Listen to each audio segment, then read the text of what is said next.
شرع لكم من الدين ما وصى به نوحا والذي أوحينا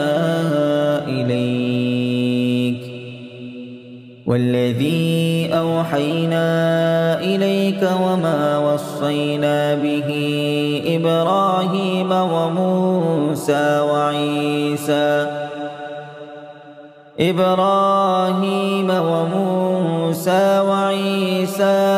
أن أقيموا الدين ولا تتفرقوا فيه كبر على المشركين ما تدعوهم إليه الله يجتبي إليه من يشاء ويهدي إليه من ينيب وما تفرقوا إلا من بعد ما جاءهم العلم بغيا بينهم ولولا كلمة سبقت من ربك إلى أجل مسمى لقضي بينهم وإن الذين أورثوا الكتاب من بعدهم لفي شك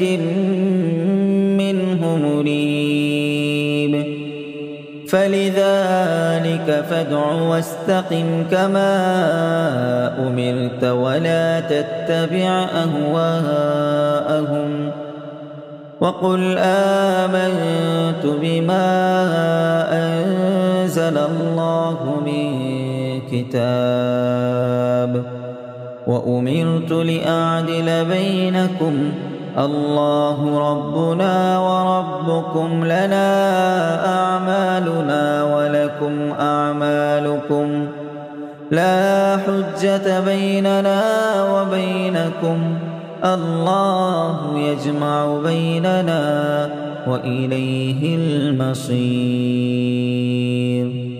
হে মানুষ, আল্লাহ তাআলা তোমাদের জন্য সেই দিনই নির্ধারিত করেছেন যার আদেশ তিনি দিয়েছিলেন নূহকে এবং যা আমি তোমার কাছে ওহী করে পাঠিয়েছি, উপরন্তু যার আদেশ আমি ইব্রাহিম, মূসা ও ঈসাকে দিয়েছিলাম। এদের সবাইকে আমি বলেছিলাম, তোমরা এই জীবন বিধান সমাজে প্রতিষ্ঠিত করো এবং কখনো এতে অনৈক্য সৃষ্টি করো না। আর তুমি যে দ্বীনের দিকে আহ্বান করছো, এটা মুশরিকদের কাছে একান্ত দুর্বিষহ মনে হয়।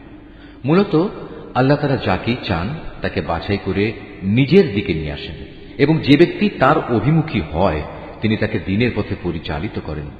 হে নবী, ওদের কাছে সঠিক জ্ঞান আসার পরেও ওরা কেবলমাত্র নিজেদের পারস্পরিক বিদ্বেষের কারণেই নিজেদের মধ্যে মতবিরোধ ঘটায়।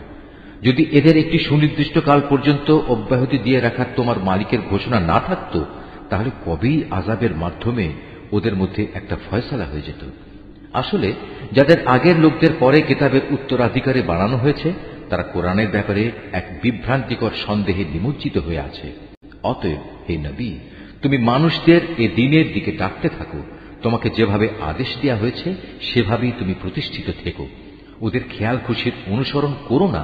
তুমি বলে দাও, আল্লাহ তাআলা যে গ্রন্থই অবতীর্ণ করেন না কেন আমি তার উপরেই ঈমান আনি।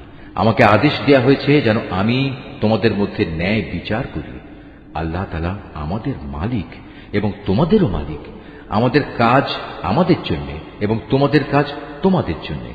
আমাদের ও তোমাদের মাঝে কোনো ঝগড়াঝাটি নেই।